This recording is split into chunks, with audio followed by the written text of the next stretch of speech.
thing that I want to dive into a little bit more before we go really deep is just kind of how do we think about impact investing? And so I grabbed a very common definition, which I think is pretty household.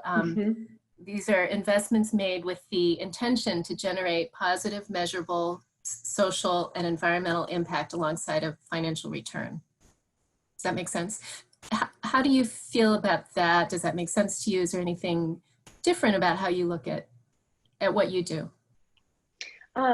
It's a great question. And one of the things I appreciate about it is just noting that I believe that's the Rockefeller Foundation's definition. It's like the traditional definition. And the reason for that is that impact investing started off as a marketing campaign, right? That people have been doing this for generations, but that Rockefeller was the first to say, we need to name this, we need to put it on the map, we need to inspire the mainstream players to do it. And in order to do that, we need to have a name. Right, so 1, 2, 3, everybody call it impact investing. That happened around, I think it was 2007. So even those of us who had been doing it for a decade before that, I was certainly appreciative because I think it is important in the naming and framing. That is part of what helped bring this movement along.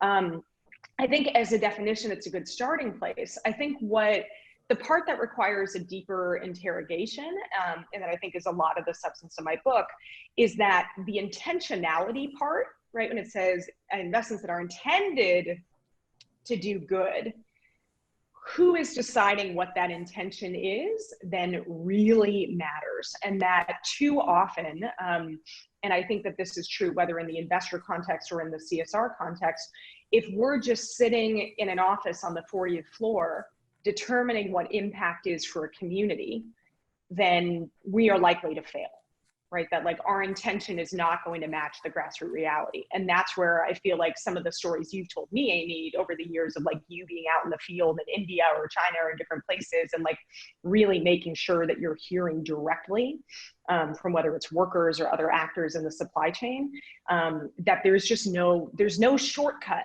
for that. And that goes back to like, sure, you could say it's expensive or it's time consuming. It's more expensive, I think, ultimately to ignore those realities and then have to do the cleanup where what you intended as impact is not real.